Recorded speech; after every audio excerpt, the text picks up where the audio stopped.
بسم اللہ الرحمن الرحیم نحمدہ ونصلی علی رسولہ الکریم۔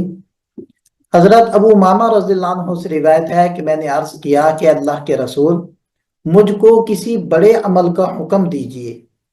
آپ علیہ السلام نے فرمایا، روزہ رکھو، روزے کو لازم پکڑو، کیونکہ کوئی عمل اس کے برابر نہیں۔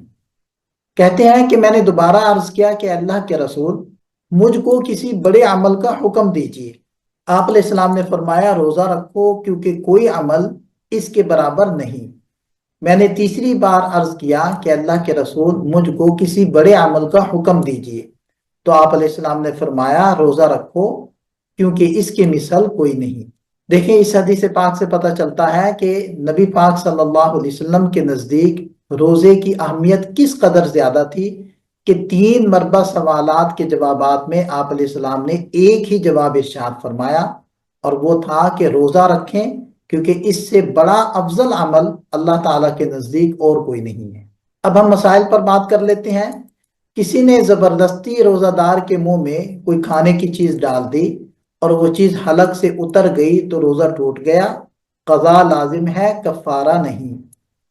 اور اگر کسی کو روزہ یاد تھا اور کلی کی اور غیر اختیاری طور پر پانی حلق سے نیچے اتر گیا تو روزہ فاسد ہو جائے گا، قضا لازم ہے، کفارہ نہیں۔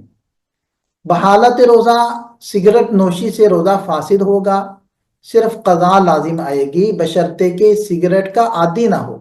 اگر سگریٹ کا عادی ہے تو پھر قضا و کفارہ دونوں لازم ہوتے ہیں۔ حقے کا بھی یہی حکم ہے کہ حقہ نوشی بطور تلذذ یا دوسرے نفع کے لیے ہے تو قضا و کفارہ دونوں لازم ہوتے ہیں، ورنہ صرف قضا لازم ہے۔ نسوار سے روزہ فاسد ہو جاتا ہے، قضا لازم ہے، کفارہ نہیں۔ ناک میں نسوار ڈالنے سے بھی روزہ فاسد ہو جاتا ہے اور اس سے بھی قضا لازم آئے گی۔ ناک میں تر دوا ڈالنے سے روزہ فاسد ہو جاتا ہے، اگر خشک چیز ڈالی گئی اور یقینی طور پر اندر تک پہنچ گئی تو روزہ فاسد ہو جائے گا۔ نکسیر پھوٹنے سے اگر خون ناک کے ذریعے حلق سے اتر جائے تو روزہ فاسد ہو جائے گا، قضا لازم ہے، کفارہ لازم نہیں۔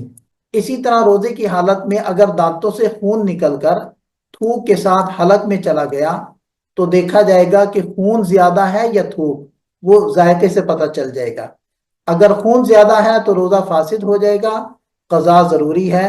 اگر تھوک زیادہ ہے، خون کم ہے تو روزہ فاسد نہیں ہوگا۔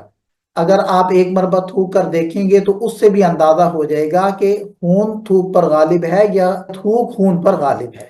روزے کی حالت میں کان میں تیل یا دوا ڈالنے سے روزہ فاسد ہو جاتا ہے، لیکن پانی پہنچنے سے روزہ فاسد نہیں ہوتا۔ روزے کی حالت میں کان میں دوا ڈالنے سے روزہ فاسد ہو جاتا ہے، قضا واجب ہے۔